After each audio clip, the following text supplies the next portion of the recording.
Hello, this is Shahid Ali and this is my podcast number 13, 13ാമത്തെ podcast. അപ്പോൾ ഇന്ന് നമ്മളെ ടോപ്പിക് എന്താണെന്ന് വെച്ച് കഴിഞ്ഞാൽ, നമ്മളെ വിഷയം എന്താണെന്ന് വെച്ച് കഴിഞ്ഞാൽ ഫെബ്രുവരി 21 എന്നുള്ള ഡേ നമ്മൾ ഫേസ് ചെയ്യണമല്ലോ, റിസൾട്ട് ഡേ. അപ്പോൾ അതിനെക്കുറിച്ചുള്ള കുറച്ച് കാര്യങ്ങൾ പറയാൻ വേണ്ടിയിട്ടാണ്. പ്രീ റിസൾട്ടായിട്ട് കുറച്ച് കാര്യങ്ങൾ മോട്ടിവേഷനായിട്ടൊന്നും എടുക്കണ്ട, കുറച്ച് ഫാക്ട്സ് പറയാൻ വേണ്ടിയിട്ടാണ് ഈ പറഞ്ഞ ഇന്നത്തെ പോഡ്കാസ്റ്റ്. ഇപ്പോൾ ഒരുപാട് ആൾക്കാർ ഇങ്ങനെ ആലോചിക്കുന്നുണ്ടോ, 12ാമത്തെ പോഡ്കാസ്റ്റ് കഴിഞ്ഞിട്ട് 13ാമത്തെ പോഡ്കാസ്റ്റിന് അത്യാവശ്യം ഡിലേ വന്നല്ലോ എന്നുള്ളത്. ഏകദേശം 1.5-2 മാസത്തിൻ്റെ അടുത്തായി ഞാൻ ഒരു വലിയ പോഡ്കാസ്റ്റ് ഇട്ടിട്ടുണ്ട്. അതിൻ്റെ റീസൺ എന്താണെന്ന് വെച്ച് കഴിഞ്ഞാൽ പ്രത്യേകിച്ച് റീസണൊന്നുമില്ല. ആൻഡ് ഇപ്പം സത്യം പറയാന്നുണ്ടെങ്കിൽ ദാറ്റ് മീൻസ് എൻ്റെ റിസൾട്ടായിരുന്നല്ലോ CA ഫൈനൽ November 23 റിസൾട്ട് വന്നിട്ടുണ്ടായിരുന്നു. ആൻഡ് January 9 ആയിരുന്നു എൻ്റെ റിസൾട്ട്. എല്ലാ പ്രാവശ്യവും ഉള്ള പോലെ തന്നെ ഇപ്രാവശ്യം ഫെയിലായി. പക്ഷെ എല്ലാ പ്രാവശ്യത്തെ ഫെയിലിനെക്കാട്ടും ഇപ്രാവശ്യം ഭയങ്കരമായിട്ട് പെയിൻഫുള്ളായിരുന്നു. ഫസ്റ്റ് കിട്ടിയ ആ ഒരു പെയിൻഫുൾ എനിക്ക് വീണ്ടും അനുഭവിച്ച പോലെ തോന്നി. കാരണം നന്നായിട്ട് എഫേർട്ട് ഇട്ടിട്ടുണ്ടായിരുന്നു ഇപ്രാവശ്യം. എല്ലാ അറ്റംപ്റ്റിനേക്കാളും ഒരു എത്ര ഇരട്ടി എഫേർട്ട് ഈ പറഞ്ഞ്. കാരണം എൻ്റെ വർക്കും കാര്യങ്ങളും അതിൻ്റെ കൂട്ടത്തിൽ തന്നെ ഈ പറഞ്ഞ പഠിത്തം കൊണ്ടുപോവുക, പിന്നെ ക്ലാസ്സസ്, നമ്മളെ സ്റ്റഡി ക്യാബിൻ്റെ ആ കാര്യങ്ങൾ, ഇതൊക്കെ കൊണ്ടുപോയിട്ടാണ് ഞാൻ പഠിച്ചത്. അപ്പോൾ അതിനുള്ള പ്രോപ്പർ റിസൾട്ട് കിട്ടിയില്ല എന്നുള്ളൊരു ഫീല് മനസ്സിൽ വന്നു. അപ്പം ജനറലി ഞാൻ മോട്ടിവേറ്റ് ചെയ്യുന്ന ഒരാളാണ്. ഞാൻ ഡീമോട്ടിവേറ്റ് ഒന്നും ആയിട്ടില്ല, പക്ഷേ ഇറ്റ്സ് റിയലി പെയിൻഫുൾ.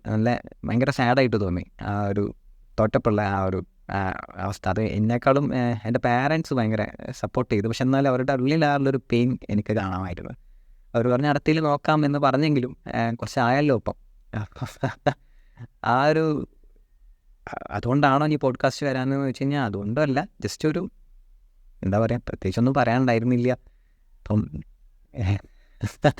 അപ്പം അല്ല, ഞാൻ ആ ഫെയിലിയറിനെ കുറിച്ച് പറയാൻ വേണ്ടി വന്നതല്ലോ കേട്ടോ. ഞാൻ എന്തുകൊണ്ടാണ് ഞങ്ങൾ ഡിലേ വന്നതെന്ന് വെച്ചപ്പം ഞാൻ അവിടെ തന്നെ ഉണ്ടായിരുന്നു. ആക്ച്വലി ഞാൻ ഓടി പോയിട്ടൊന്നുമില്ല, ഗ്രൂപ്പിൽ ആക്റ്റീവായിരുന്നു, പക്ഷേ ഒരു പോഡ്കാസ്റ്റിംഗ് ഇട്ടിട്ടുണ്ടായിരുന്നില്ല.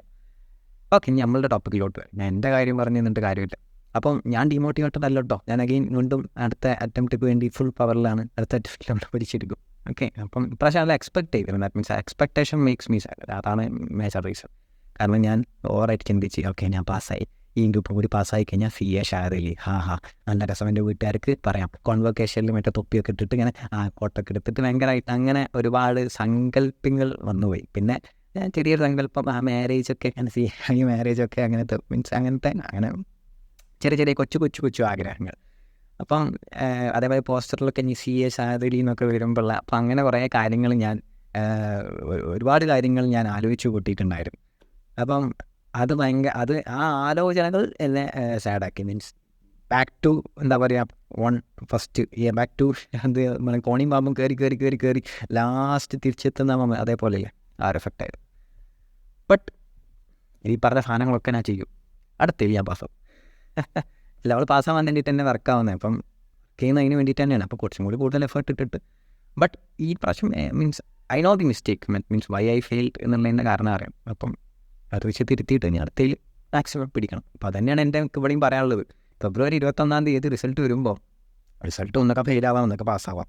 ഓക്കെ, ഫെയിലാണെങ്കിൽ പിടിച്ച് നിൽക്കണം. മീൻസ് നമ്മൾ എങ്ങനെയെങ്കിലും ഇത് തകർക്കും, നമ്മൾ എങ്ങനെയെങ്കിലും ക്വാളിഫൈഡ് ആയിട്ടുള്ള ആൾക്കാരായി മാറും എന്നുള്ള ഒരു ദൃഢപ്രതിജ്ഞ മനസ്സിൽ ഉണ്ടായിരിക്കണം. അതാണ് ഞാൻ പറഞ്ഞു വരുന്നതിൻ്റെ അൾട്ടിമേറ്റ് കാര്യം. അപ്പോൾ എന്താ പറയുക, February 21 നമുക്ക് ഞങ്ങളുടെ ടോപ്പിലോട്ട് ഞാൻ എൻ്റെ കാര്യങ്ങൾ പറഞ്ഞ് ബോറടിപ്പിച്ചതിന് സോറി. അപ്പോൾ February 21 എന്നുള്ള ആ ദിവസം നിങ്ങളെ ഫേസ് ചെയ്യുമ്പം ഒബ്വിയസ്ലി നല്ല പേടിയുണ്ടാവും. കാരണം നല്ല പഠിച്ച ഒരാളെ സംബന്ധിച്ചിടത്തോളം, ഞാൻ പറഞ്ഞ പോലെ ഈ എക്സ്പെക്റ്റേഷൻ ഉള്ള ആളെ സംബന്ധിച്ചിടത്തോളം, ഇങ്ങനെയൊക്കെ എക്സ്പെക്ട് ചെയ്ത ആൾക്കാരെ സംബന്ധിച്ചിടത്തോളം നല്ല പേടിയുണ്ട്. കാരണം അങ്ങനെ എക്സ്പെക്ട് ചെയ്യാൻ പാടില്ല എന്ന് ഞാൻ പറയുന്നില്ല. കാരണം നമ്മൾ ഇതേ അനുസരിച്ച് നമ്മളൊരു എക്സ്പെക്റ്റേഷൻ നമുക്ക് ഉണ്ടാവും, ഒബ്വിയസ്ലി ഉണ്ട്, എല്ലാവർക്കും ഉണ്ടാവും. അപ്പോൾ തീരെ പഠിക്കാത്ത ഒരാളെ സംബന്ധിച്ചിടത്തോളം വല്ലി എന്തായാലും കുഴപ്പമില്ല. അപ്പോൾ പഠിച്ച ഒരാളെ സംബന്ധിച്ചിടത്തോളം അതിൻ്റേതായ ആ ഒരു ഫീൽ എങ്ങനെയായാലും മനസ്സിലുണ്ടാവും. അപ്പോൾ അതനുസരിച്ച് നമ്മൾ റിസൾട്ട് നോക്കുമ്പോൾ പാസ് എന്നാണ് കാണുന്നുണ്ടെങ്കിൽ അതിലും വലിയ നല്ലൊരു മൊമെൻറ്റ് വേറെ ഇല്ല. സത്യം പറഞ്ഞു കഴിഞ്ഞാൽ നമ്മൾ എഫേർട്ട് ഇട്ടിട്ട് ആ എഫേർട്ടിന് റിസൾട്ടായിട്ട് പ്രോപ്പർ റിസൾട്ട്, ദാറ്റ് മീൻസ് ആ പാസ് എന്ന് കാണുമ്പോൾ അത് ഭയങ്കര ഫീലാണ്. ഭയങ്കര ഫീലാണ്. നേരെ മറിച്ച് ഫെയിൽ എന്നാണ് കാണുന്നുണ്ടെങ്കിൽ, നല്ല എഫേർട്ട് ഇട്ടിട്ട് ഫെയിൽ എന്നാണ് കാണുന്നുണ്ടെങ്കിൽ അതും ഒരുമാതിരി ഒരു ഫീലാണ്. അപ്പോൾ ഞാൻ പറയുന്നത് എന്താണെന്ന് വെച്ച് കഴിഞ്ഞാൽ, ഇപ്പോൾ എൻ്റെ പോയിൻ്റ് ഓഫ് വ്യൂ എന്താണെന്ന് വെച്ച് കഴിഞ്ഞാൽ ഏതെങ്കിലും ഒന്ന് എന്തായാലും സംഭവിക്കും. ചിലപ്പം ഫെയിലാവാം, ചിലപ്പം പാസ്സാവാം. നമുക്ക് എന്തായാലും നമ്മളെ എഴുതിയതിനനുസരിച്ചാണ് നമുക്ക് മാർക്ക് വരിക. അതിന് പ്രത്യേകിച്ച് അതിൽ കൂട്ടലോ പെറുക്കലൊന്നുമില്ല. അപ്പം ആദ്യം ഞാൻ പാസ്സായവരെ കുറിച്ച് പറയാം, എന്നിട്ട് നമ്മൾ ഫെയിലിനെ കുറിച്ച് സംസാരിക്കാം. പാസ്സായവരെ സംബന്ധിച്ചിടത്തോളം ഇപ്പോൾ 2 ഗ്രൂപ്പും പാസ്സായി. ദാറ്റ് മീൻസ് ഇൻ്റർ കംപ്ലീറ്റ് ആയവരെ സംബന്ധിച്ചിടത്തോളം ഉടനെ തന്നെ നെക്സ്റ്റ് ഡേ തന്നെ അടുത്ത സ്റ്റെപ്പിനെ കുറിച്ച് ചിന്തിച്ചിരിക്കണം. As soon as early possible qualified ആവാനാണ് നമ്മൾ നോക്കേണ്ടത്, ഡിലേ ആക്കരുത്. അപ്പോൾ പാസ്സായി കഴിഞ്ഞാൽ ജനറലി മനസ്സിലൊരു ഡിലേ ഓട്ടോമാറ്റിക്കലി വരും. എനിക്ക് വന്നിട്ടുണ്ടായിരുന്നു. അപ്പോൾ ആ അബദ്ധം വരാതിരിക്കാൻ വേണ്ടിയിട്ടാണ് ഞാൻ പറയുന്നത്, നിങ്ങൾ പാസ്സായി കഴിഞ്ഞാൽ ഇപ്പോൾ ഒരു ഗ്രൂപ്പാണ് പാസ്സാവുന്നെങ്കിൽ അടുത്ത ഗ്രൂപ്പിനുള്ള സ്റ്റെപ്പ് തുടങ്ങിയിരിക്കണം വിത്തൗട്ട് എനി ഡിലേ. 2 ഗ്രൂപ്പും പാസ്സായിട്ടുണ്ടെങ്കിൽ ഫൈനലിന് വേണ്ടിയിട്ടുള്ള പ്രിപ്പറേഷൻ തുടങ്ങിയിരിക്കണം without any delay. That's my humbly request ആണത്. അത് നിങ്ങൾ എടുത്തിരിക്കണം അത്. ഓക്കെ, അപ്പോൾ പാസ്സായവരോട് ഇനി ആഘോഷിക്കാമെന്ന് വെച്ച് കഴിഞ്ഞാൽ ആഘോഷിക്കാം, അതിലൊന്നും തെറ്റൊന്നുമില്ല. പിന്നെ ഓവർ ആഘോഷത്തൊന്നും ഞാൻ പ്രിഫർ ചെയ്യുന്നില്ല. ദാറ്റ് മീൻസ് ഈ നോർമൽ കേസാണ്, പാസ്സാവുന്നതൊക്കെ നോർമൽ കേസാണ്. അപ്പോൾ ആ രീതിയിൽ എടുത്ത് പോകാമെന്നുള്ളതാണ്. ആൻഡ് തോറ്റവരെ സംബന്ധിച്ചിടത്തോളം ഫെയിലാവാന്നുണ്ടെങ്കിൽ എന്ത് ചെയ്യടാ ഫെയിലായി കഴിഞ്ഞാൽ? ദാറ്റ് മീൻസ് ഫെബ്രുവരി 21 റിസൾട്ട് വന്നപ്പോൾ ഞാൻ ഫെയിലായി. What will I do? അപ്പോൾ പല ആൾക്കാരുടെയും പ്രശ്നം എന്താണെന്ന് വെച്ച് കഴിഞ്ഞാൽ ഓൾഡ് സിലബസ് ആണ്, ഇനി ന്യൂ സിലബസിലോട്ട് പോകാമെന്ന് പറഞ്ഞു കഴിഞ്ഞാൽ ഇറ്റ്സ് ഹെവി എന്ന് വിചാരിച്ചിരിക്കുന്ന ആൾക്കാരുണ്ടാവും. അത് ഞാൻ പറയുന്നത് അങ്ങനെ വിചാരം അബദ്ധമാണ്. അങ്ങനെയൊന്നുമില്ല. Both are same. ചെറിയ ടോപ്പിക്സിൽ വ്യത്യാസം മാത്രമേ ഉള്ളൂ. അപ്പം അതിൽ കാര്യമായ വ്യത്യാസങ്ങൾ എന്ന് പറയാനില്ല. എന്നാലും ഒരു 20% വ്യത്യാസം എല്ലാ പേപ്പറിലും നമുക്ക് കൂട്ടാം. എന്നാലും 80% ഓൾറെഡി പഠിച്ച കാര്യമാണ്. ഇനി രണ്ടാമത്തെ ഒരു കാര്യം എന്താണെന്ന് വെച്ച് കഴിഞ്ഞാൽ, ഇപ്പം നമുക്കറിയാം എല്ലാ പ്രാവശ്യം റിസൾട്ട് വരുമ്പോഴും നമ്പർ ഓഫ് ഫെയിലിയേഴ്സ് ആണ് പാസിനെക്കാളും കൂടുതൽ, ശരിയല്ലേ? ഫെയിലിയർ പെർസെൻറ്റേജ് ആണ് കൂടുതൽ പാസ് പെർസെൻറ്റേജിനേക്കാളും. പാസ് പെർസെൻറ്റേജ് ഒരു 15 അല്ലെങ്കിൽ 20% ആണെങ്കിൽ 80% ആൾക്കാരവിടെ തോൽക്കുന്നുണ്ട്. ഇനി മേജറായിട്ട് തോൽക്കാൻ ഉള്ളതിൻ്റെ ഒരു റീസൺ എന്താണെന്ന് വെച്ച് കഴിഞ്ഞാൽ അഗ്രിഗേറ്റ് പോകുന്നതായിരിക്കും. ഇപ്പം ലാസ്റ്റ് ഞാൻ പൊട്ടിയില്ലേ, ദാറ്റ് മീൻസ് ഞാൻ CA ഫൈനലിൽ ഞാൻ ഗ്രൂപ്പ് 1 തോറ്റപ്പം എൻ്റെ പ്രശ്നം അഗ്രിഗേറ്റ് മിസ്സായതായിരുന്നു. കാരണം അന്ന് എനിക്കൊരു 60 above സ്കോർ ചെയ്യാൻ വേണ്ടിയിട്ടുള്ള പേപ്പറൊന്നും സത്യം പറഞ്ഞു കഴിഞ്ഞാൽ ഉണ്ടായിരുന്നില്ല. 4 പേപ്പർ ഉണ്ടായിരുന്നപ്പോൾ 4 പേപ്പറും കട്ട പേപ്പറായിരുന്നു. അപ്പം ഞാൻ പറയാറുണ്ട് എപ്പോഴും, ഒരു പേപ്പർ നല്ല ഈസി ആയി കഴിഞ്ഞാൽ യു ഷുഡ് സ്കോർ 60 above വേണ്ടിയിട്ടുള്ള പണി നിങ്ങൾ എടുക്കണം എന്ന് പറയാറുണ്ട്. അപ്പോൾ എനിക്ക് ആ പണി എടുക്കാൻ പറ്റിയിട്ടുണ്ടായിരുന്നില്ല സത്യം പറഞ്ഞു കഴിഞ്ഞാൽ. അപ്പോൾ എല്ലാം ഒരു ആവറേജ് ലെവൽ അല്ലെങ്കിൽ ടഫ് ലെവൽ പേപ്പേഴ്സ് ആയിരുന്നു. അപ്പോൾ അതുകൊണ്ടാണ് എനിക്ക് അത് മാനേജ് ചെയ്യാൻ പറ്റാതെ വന്നതുകൊണ്ടാണ് ഞാൻ ഫെയിൽ ആവാനുള്ള റീസൺ. അതിൽ തന്നെ ഒരു പേപ്പർ നല്ല മാർക്ക് കുറഞ്ഞും ചെയ്തു. ദാറ്റ് മീൻസ് എക്സ്പെക്ട് ചെയ്തതിനേക്കാളും വളരെ കുറഞ്ഞും ചെയ്തു. അപ്പോൾ അതൊക്കെ കൂടിയാണ് ഞാൻ തോൽക്കാനുള്ള റീസൺ. അപ്പം ഞാൻ പറഞ്ഞു വരുന്നത് എന്താണെന്ന് വെച്ച് കഴിഞ്ഞാൽ, you should face February 21 face ചെയ്യുക. റിസൾട്ട് ഡേ ഫേസ് ചെയ്യുക. എന്താണ് റിസൾട്ട് നോക്കുക, അക്കോർഡിംഗ്ലി ഡിസൈഡ് ചെയ്യുക. ദാറ്റ് മീൻസ് ഡ്രോപ്പ് ഔട്ട് എന്നുള്ള സംഭവം ഡിസൈഡ് ചെയ്യരുത്. Humble request. നമ്മളൊക്കെ ഇതിന് വേണ്ടി മെനക്കെടുന്ന ആൾക്കാരല്ലേ. ഇപ്പോൾ നല്ലോണം പഠിച്ച് നല്ല മെനക്കെട്ട് ഹാർഡ് വർക്കിൻ്റെ അങ്ങേ അറ്റെടുത്ത് അൺഫോർച്ചുനേറ്റ്ലി ഫെയിലായി. നമ്മളടുത്ത ഹാർഡ് വർക്ക് മിസ്സാവുന്നുണ്ട്. ദാറ്റ് മീൻസ് നമ്മൾ ഓൾറെഡി പഠിച്ച കാര്യങ്ങൾ നമ്മൾ ഇവിടെ തന്നെ ഉണ്ട്, പക്ഷെ ഫുള്ളുണ്ടാവില്ലെങ്കിലും ഒന്ന് റിവൈസ് ചെയ്താൽ കിട്ടും. പഴയ എഫേർട്ട് വീണ്ടും ഇടേണ്ട ആവശ്യമില്ല. കാരണം ക്വസ്റ്റ്യൻസ് ഒക്കെ നമ്മൾ ചെയ്തിട്ടുണ്ട്, ഷോർട്ട് നോട്ട്സ് ഒക്കെ ഉണ്ടാക്കിയിട്ടുണ്ട്, കാര്യങ്ങളൊക്കെ ചെയ്തിട്ടുണ്ട്. നമ്മൾ പഠിച്ച് പ്രസൻറ്റ് ചെയ്തപ്പോൾ എന്തോ പ്രശ്നം പറ്റി. അപ്പോൾ നമ്മൾ ചെയ്യേണ്ടത് എന്താണെന്ന് വെച്ച് കഴിഞ്ഞാൽ, ഫെയിലായി കഴിഞ്ഞാൽ ആ ഫെയിലിൻ്റെ റീസൺ കണ്ടെത്താത്തോളം കാലം വീണ്ടും ഫെയിലായിക്കൊണ്ടിരിക്കും. ഇപ്പോൾ 2 or 3 അറ്റംപ്റ്റ് എടുക്കുന്നവരൊക്കെ ഉണ്ടാവും. സോ അവരുടെ പ്രശ്നം എന്താ വെച്ചാൽ അവർ ഇതേ പാറ്റേണിൽ തന്നെ വീട്ടിൽ പോകാമെന്നുണ്ടെങ്കിൽ വീണ്ടും ഫെയിലാവും. മനസ്സിലായ? അപ്പോൾ റീസൺ ഓഫ് ഫെയിലിയർ കണ്ടെത്തുന്നത് വരെ നിങ്ങൾ ഫെയിൽ ആയിക്കൊണ്ടിരിക്കും. അത് കണ്ടെത്തിക്കഴിഞ്ഞാൽ പാസ്സാവും. അത് എനിക്കൊരു അനുഭവമുണ്ട്. ഞാൻ എൻ്റെ ഒരു അനുഭവം പറയാം. ഞാൻ പറഞ്ഞിട്ടുണ്ടോയെന്ന് അറിയില്ല, എന്നാലും ഞാൻ വീണ്ടും പറയാം. ഞാൻ ഫസ്റ്റ് ഗ്രൂപ്പ് പാസ്സായി. എൻ്റെ ഫസ്റ്റ് ഗ്രൂപ്പിൻ്റെ കഥ കഴിഞ്ഞ് ഞാൻ ഏതൊരു പോഡ്കാസ്റ്റിൽ ഞാൻ പറഞ്ഞിട്ടുണ്ട്. എൻ്റെ ഫസ്റ്റ് ഗ്രൂപ്പ് ഫസ്റ്റ് ഗ്രൂപ്പ് പാസ്സായി എൻ്റെ കഥ. അപ്പം അതിൻ്റെ സത്യം പറഞ്ഞു കഴിഞ്ഞാൽ ഫസ്റ്റ് ഗ്രൂപ്പ് പാസ്സായി. അതിൻ്റെ സന്തോഷത്തിൽ അടുത്ത അറ്റംപ്റ്റ് സെക്കൻഡ് ഗ്രൂപ്പ് മര്യാദക്ക് പഠിച്ചിട്ടുണ്ടായിരുന്നില്ല സത്യം പറഞ്ഞു കഴിഞ്ഞാൽ. അന്ന് അഹങ്കാരം ഞാൻ പറയും, ഒരു ഗ്രൂപ്പ് പാസ്സായി എൻ്റെ ആവശ്യമാവാം എന്നുള്ളതിൽ അടുത്ത ഗ്രൂപ്പ് നോർമലായിട്ട് എഴുതി ഞാൻ ഭംഗിയായിട്ട് പൊട്ടി. ഞാൻ 3 പേപ്പർ ഉണ്ടായിരുന്നു. അഡ്വാൻസ്ഡ് അക്കൗണ്ട്സും ഓഡിറ്റും ആൻഡ് EASSM ആണ് ഉണ്ടായിരുന്നത്. 3 പേപ്പറും നല്ല ഭംഗിയായിട്ട് പൊട്ടി. അത് കഴിഞ്ഞിട്ട് പിന്നെ ആർട്ടിഫിഷ്യപ്പിന് കയറിയിട്ടുണ്ടായിരുന്നു. അപ്പോൾ പിന്നെ അതിൻ്റെ കൂട്ടത്തിൽ എൻ്റെ സാറ് നല്ല ഹെൽപ്പായിരുന്നു. സാറ് നല്ല ഫ്രീഡം തന്നിരുന്നു. ആൻഡ് ഈ 1 month ഒക്കെ ലീവൊക്കെ തന്നിട്ടുണ്ടായിരുന്നു. 1.5 month ഒക്കെ ലീവ് തന്നെ. പിന്നെ ഞാൻ മാത്രം ഉണ്ടായിരുന്നുള്ള ആർട്ടിക്കിൾ. ആൻഡ് ഇറ്റ്സ് എന്താ പറയുക, സുഖമായിട്ട് എക്സാം എഴുതാൻ പറ്റുന്ന ഒരു അറ്റ്മോസ്ഫിയർ ആയിരുന്നു. അത് ഞാൻ വീണ്ടും എക്സാം എഴുതിയപ്പോൾ എനിക്ക് അഡ്വാൻസ്ഡ് അക്കൗണ്ട്സിൽ 66 എന്നാണ് എക്സംഷൻ കിട്ടി. പക്ഷേ ഓഡിറ്റിൽ 31ഉം EASSMൽ 39 എങ്ങാനാണ് കിട്ടിയത്. ദാറ്റ് മീൻസ് 2 പേപ്പറോടെ പൊട്ടി, 1 എക്സംഷൻ കിട്ടി. And again I prepared for next attempt. മൂന്നാമത്തെ അറ്റംപ്റ്റാണ്, ഇപ്പോൾ സെക്കൻഡ് ഗ്രൂപ്പ്. മൂന്നാമത്തെ അറ്റംപ്റ്റ് എഴുതിയപ്പോൾ എക്സംഷൻ ഉണ്ട്, അഡ്വാൻസ്ഡ് അക്കൗണ്ട്സ് അത് മാനേജ് ചെയ്യും. ഞാൻ ഓഡിറ്റ് ചെയ്ത് ഓഡിറ്റിൽ എനിക്ക് മാർക്ക് കിട്ടി. എഗെയിൻ സെയിം മാർക്ക്, ആ കഴിഞ്ഞ അറ്റംപ്റ്റിൽ ഉണ്ടായിരുന്ന അതേ മാർക്ക് 31. ആൻഡ് വീണ്ടും EISSM എനിക്ക് പാസ്സായി 41 അങ്ങനെ എന്തോ മാർക്ക് കിട്ടിയിട്ട്. അപ്പോൾ എനിക്ക് ഇത് മനസ്സിലാവുന്നില്ല. കാരണം ഇനിയും ഇങ്ങനെ പോയി കഴിഞ്ഞാൽ എൻ്റെ എക്സംഷൻ മിസ്സാവും. അപ്പം ഓഡിറ്റ് എന്തുകൊണ്ടാണ് എനിക്ക് കിട്ടാത്തത്? ഭയങ്കര എനിക്കൊരു പിടുത്തം കിട്ടുന്നില്ല. മീൻസ് വൈ ഐ എം ഫെയിലിങ്, വൈകി ഓഡിറ്റ് തന്നെ ഫെയിലാവുന്നു. ഞാനാണെങ്കിൽ പഠിക്കുന്നുണ്ട്, ഇതാക്കുന്നുണ്ട്, പക്ഷേ എനിക്ക് എന്താ പറ്റുന്നതെന്ന് എനിക്ക് മനസ്സിലാവുന്നില്ല. അതിന് ഞാൻ എൻ്റെ സാറിനോട് ചോദിച്ചു, റിസൾട്ട് ചോദിച്ചപ്പോൾ സാറിനോട് ഞാൻ കാര്യങ്ങളൊക്കെ സംസാരിച്ചപ്പോൾ എൻ്റെ പ്രിൻസിപ്പൾ, ദാറ്റ് മീൻസ് എൻ്റെ ഓഫീസിലെ സാർ എന്നോട് പറഞ്ഞ്, ഈ സാറിന് അറിയുണ്ടായിരുന്നത് അന്നത്തെ സിറ്റുവേഷനിൽ പേപ്പർ എടുത്ത് നോക്കുന്നതൊക്കെ വളരെ കുറവാണ്, സർട്ടിഫൈഡ് കോപ്പിയൊക്കെ എടുക്കുന്നത് കുറവാണ്. സാർ ചോദിച്ചു, നിങ്ങളെ സർട്ടിഫൈഡ് കോപ്പി എടുക്കുന്ന ഒരു പ്രൊസീജിയർ എന്തോ ഇല്ലെന്ന് വെച്ചു. അപ്പോൾ ഞാൻ അതിനെക്കുറിച്ച് അന്വേഷിച്ചപ്പോൾ അങ്ങനെ പ്രൊസീജിയർ ഉണ്ടെന്ന് പറഞ്ഞു. അങ്ങനെ സർട്ടിഫൈഡ് കോപ്പിയുടെ ഞാൻ 500 രൂപയാണെന്ന്, ഇന്നും 500 രൂപയെന്ന് തോന്നുന്നു. ഞാൻ 500 രൂപ എടുത്ത് സർട്ടിഫൈഡ് കോപ്പി, ഓഡിറ്റിൻ്റെ സർട്ടിഫൈഡ് കോപ്പി എടുത്ത്. സാറ് പറഞ്ഞ് ആ സർട്ടിഫൈഡ് കോപ്പി പ്രിൻ്റ് ഔട്ട് എടുത്തിട്ട് എന്ത് ചെയ്യണം, എൻ്റെ ക്യാബിനിൽ വരണം എന്ന് പറഞ്ഞ്. ഞാൻ ആ പ്രിൻ്റ് ഔട്ട് എടുത്തിട്ട് സാറിൻ്റെ ക്യാബിനിൽ ചെന്ന് സാർ എനിക്ക് ഓരോ ക്വസ്റ്റ്യൻ്റെ ആൻസർ എഴുതിയതിൻ്റെ മാർക്ക് തന്നതിന് സാർ എനിക്ക് എക്സ്പ്ലെയിൻ ചെയ്തു തന്നു. സാറ് പറഞ്ഞ് 31 കിട്ടിയത് ഏതോ നല്ലൊരാൾ നോക്കിയോണ്ടാണ്, ഞാനെങ്ങാനാണ് ഇത് നോക്കിയിരുന്നെങ്കിൽ ഞങ്ങൾക്ക് ഇത്രയും കിട്ടില്ലായിരുന്നു എന്ന് പച്ചക്ക് മുഖത്ത് നോക്കി പറഞ്ഞു. അപ്പം അനലൈസ് ചെയ്ത് നോക്കുമ്പോൾ ക്വസ്റ്റ്യൻ എന്തോ പറയുന്നു, ആൻസർ ഞാൻ വേറെ എന്തോ എഴുതുന്നത്. ദാറ്റ് മീൻസ് എന്തൊക്കെയോ എഴുതുന്നത്, ആസ് പെർ ക്വസ്റ്റ്യൻ അല്ല ഞാൻ എഴുതുന്നത്. അപ്പം പ്രശ്നം എന്താണെന്ന് വെച്ച് കഴിഞ്ഞാൽ മാർക്ക് തരൂല, ഒബ്വിയസ്ലി മാർക്ക് തരും. നേരെ മറിച്ച് ഒരു ഞാൻ 2 പേജ് ഒരു സാധനം എഴുതിയിട്ടുണ്ടായിരുന്നു. അന്നൊക്കെ ഇപ്പോഴും ഓർമ്മ ഉണ്ട്, അത് അനലൈസ് ചെയ്തപ്പോൾ 2 പേജ് ഇരുന്ന് എഴുതിയ ഒരു സാധനത്തിന് എനിക്ക് കിട്ടിയ മാർക്ക് 0 മാർക്കാണ്. കാരണം ക്വസ്റ്റ്യനിൽ വേണ്ട സാധനങ്ങളൊന്നും ഞാൻ എഴുതിയില്ല. എന്തൊക്കെയോ ഓഡിറ്റിൻ്റെ അവിടെയും ഇവിടെയൊക്കെ എന്തൊക്കെ വേണ്ടാത്തൊക്കെ എഴുതിയിട്ടുണ്ട്, പക്ഷേ ക്വസ്റ്റ്യനിൽ വേണ്ട സാധനം up to the question answer എഴുതിയിട്ടില്ല. അതായിരുന്നു എൻ്റെ പ്രശ്നം. അതേപോലെ ഒരു അര പേജ് എഴുതിയ ഒരു സാധനം 5 മാർക്കിന് 4 മാർക്ക് കിട്ടിയിട്ടുണ്ടായിരുന്നു അതിന്. അപ്പോൾ എനിക്ക് മനസ്സിലായി ക്വസ്റ്റ്യൻ അനുസരിച്ച് എഴുതി ചെയ്താൽ തന്നെ മാർക്ക് കിട്ടുള്ളൂ. ഗ്യാസ് അടിച്ചിട്ട് ഒരു കാര്യം, അല്ലെങ്കിൽ വേണ്ടാത്ത കാര്യങ്ങൾ എഴുതിയിട്ട് ഒരു കാര്യമില്ല. ടു ദി പോയിന്റ് വൈസ് എഴുതി കഴിഞ്ഞാൽ മാർക്ക് കിട്ടും. പിടിച്ച് അടുത്ത അറ്റംപ്റ്റ്. പക്ഷേ അടുത്ത അറ്റംപ്റ്റിൽ ഒരു പ്രശ്നം ഉണ്ടായി. 10 ദിവസം ഞാൻ leave തന്നുള്ളൂ sir.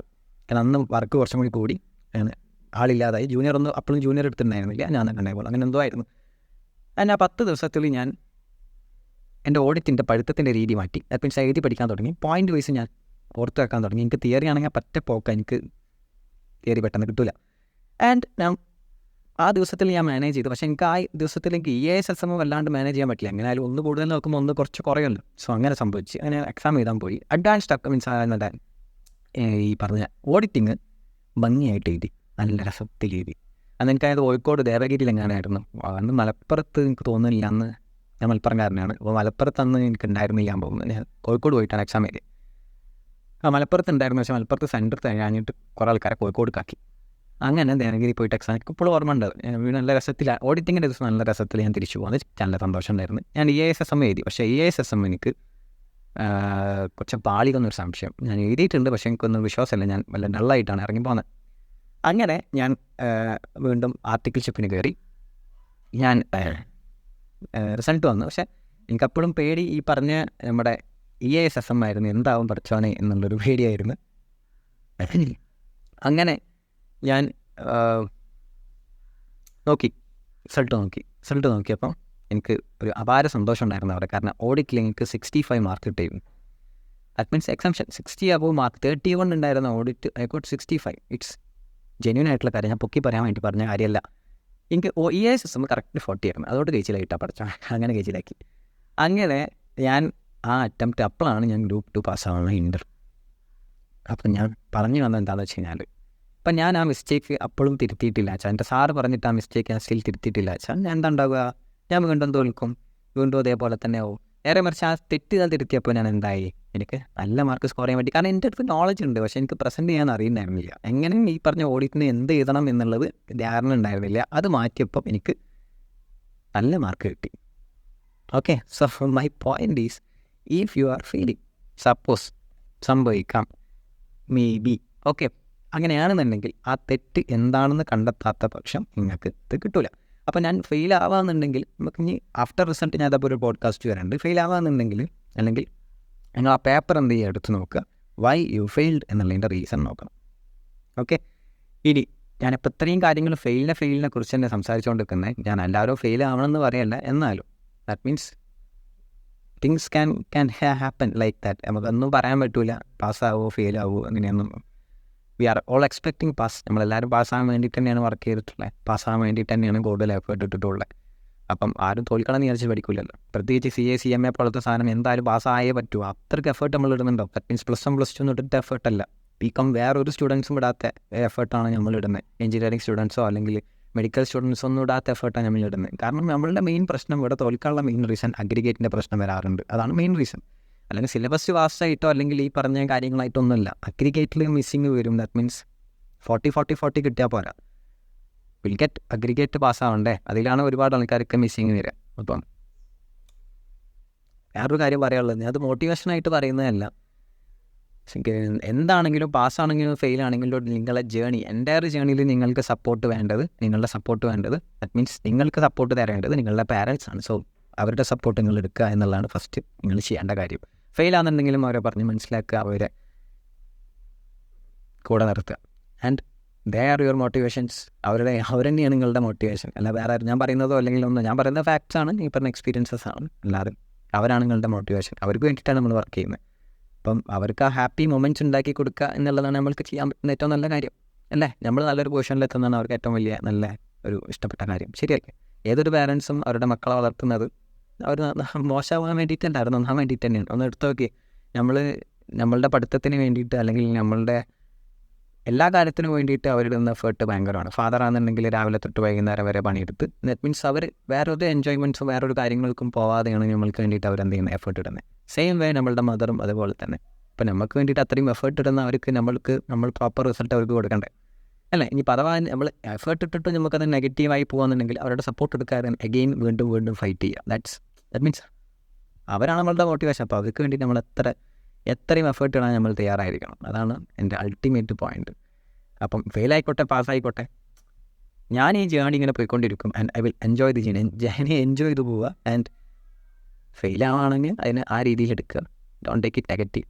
It's just an experience actually. ഇപ്പം ഞാൻ പറഞ്ഞില്ലേ, എന്നെ സംബന്ധിച്ചിടത്തോളം എനിക്ക് റാങ്കില്ല. ഞാൻ എപ്പോഴും പറയുന്ന ഒരു കാര്യമാണ്, എനിക്ക് റാങ്ക്സ് ഇല്ല, അല്ലെങ്കിൽ എനിക്ക് വലിയ മാസീവ് മാർക്കോ അല്ലെങ്കിൽ അങ്ങനെ. എനിക്ക് ആകെ മാസീവ് മാർക്കുള്ളത്, ഒരു ഗ്രേറ്റ് മാർക്ക് വന്നത് IDTയിലാണ്. CA ഫൈനൽ IDTയിൽ നല്ല മാർക്ക് ഉണ്ടായിരുന്നു, ഒരു 77 ഉണ്ടായിരുന്നു IDTയിൽ മാർക്ക്. അത് ഞാൻ പൊക്കി പറയാൻ വേണ്ടി പറഞ്ഞാൽ എനിക്ക് ഇഷ്ടപ്പെട്ട ഒരു സബ്ജക്റ്റ് ആയിരുന്നു അത്, അതുകൊണ്ട് തന്നെ അങ്ങനെ മാർക്ക് കിട്ടിയാണ്. അല്ലാതെ ഞാൻ ഓവർ എഫേർട്ട് ഇട്ടിട്ടൊന്നുമില്ല. എനിക്ക് ഇഷ്ടപ്പെട്ട സബ്ജക്റ്റാണ്. അങ്ങനെ പ്രാക്ടിക്കൽ ട്രെയിനിങ്ങിൽ ഞാൻ ആർട്ടിക്കൽ ടൈമിൽ ഏറ്റവും കൂടുതൽ എഫേർട്ട് ഇട്ടിട്ടുണ്ട്, ഏറ്റവും കൂടുതൽ പണിയെടുത്തിട്ടുണ്ടെന്നതാണ് GST ആയിരുന്നു.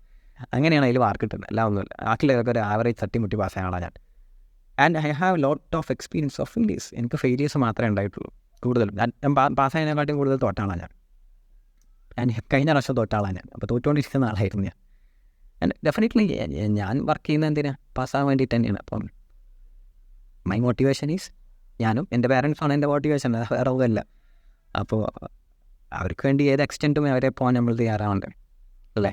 അപ്പം ആ എക്സ്റ്റെൻറ്റ് വരെ ഞാൻ പോകും. ഞാൻ CA ശാഖയിലായിട്ട് ഇതിൽ മാറുന്നുള്ളൂ. അപ്പം അതുവരെ വർക്ക് ചെയ്തുകൊണ്ടിരിക്കുക. എല്ലാവരും അങ്ങനെ തന്നെയാണ്. നമ്മളെല്ലാവരും ആ ഒരു എഫേർട്ട് ഇട്ട് അങ്ങനെ മുന്നോട്ട് പോവുക എന്നുള്ളതാണ് നമ്മൾ ചെയ്യേണ്ട അതാണ്. ഇതൊരു പിന്മാറൽ വേണ്ട. ഇപ്പോൾ പല ആൾക്കാരും പറയുന്നുണ്ടാവും ഏജ് കുറേ ആയില്ലേ, അല്ലെങ്കിൽ ഇങ്ങനെയായി അങ്ങനെയായി. അതൊക്കെ അതൊന്നൊരു പ്രോപ്പർ റീസൺ അല്ല. Okay, so manage your failures എന്നുള്ളതാണ് എനിക്ക് ഏറ്റവും കൂടുതൽ പറയാൻ റിക്വസ്റ്റ് ചെയ്യാനുള്ളൊരു സാധനം. മാനേജ് യുവർ എന്ത് തന്നെ ഫെയിലിയേഴ്സ് ആയാലും മാനേജ് ചെയ്യുക. And you should manage that. എപ്പോഴും സക്സസ് ആയാലും ശരിയല്ല, നമ്മൾ ഇടയ്ക്കൊക്കെ ഒന്ന് ഫെയിൽ ആവുന്നത് നല്ലതെന്ന് പറയും. പക്ഷേ എപ്പോഴും ഫെയിലിയേഴ്സ് ഇങ്ങനെ continuous failures is not good. Failure ഞാൻ പറഞ്ഞ ഇതാണ് കാര്യം. That means you should learn from failure. ആ റീസൺ ഓഫ് ഫെയിലിയർ എന്താണെന്നുള്ളത് മനസ്സിലാക്കുക എന്നുള്ളതാണ് ഏറ്റവും വലിയ പോയിന്റ്. അപ്പോൾ അത് കണ്ടെത്താത്ത പക്ഷം നമ്മൾ വീണ്ടും ഫെയിൽ ചെയ്തുകൊണ്ടിരിക്കും. കുറേ failures is not much better. Okay, so ആ ഫെയിലിയർ നിന്ന് പാസ്സാവുന്ന മൊമെൻറ്റ്, ഇപ്പോൾ കഴിഞ്ഞ പ്രാവശ്യം ഫെയിൽ ആയ ആൾ ഇപ്രാവശ്യം പാസ്സാവുമ്പോൾ പവറായിരിക്കും. ആൻഡ് ഫ്രം ജേണി, ഫെയിലിയറിന് ആ പാസിലോട്ടുള്ള ജേണിയില്ലേ, അതും സൂപ്പറായിരിക്കും. അപ്പം പിന്മാറാതിരിക്കുക. എന്ത് തന്നെ റിസൾട്ടായാലും അത് വെച്ച് ഞാൻ മുന്നോട്ട് പോയിരിക്കും. പിന്മാറാതിരിക്കുക. Not thinking about drop outs, not thinking about എന്താ പറയുക അൾട്ടിമേറ്റ് ഷട്ട് ഡൗൺ ഒന്നും ഞാൻ ആലോചിക്കുന്നില്ല. പോയിക്കൊണ്ടിരിക്കും. എൻ്റെ പേരിൻ്റെ മുന്നേ CMA എന്നുള്ള ആ ക്വാളിഫിക്കേഷൻ ഞാൻ കൊണ്ടുവച്ചിരിക്കും.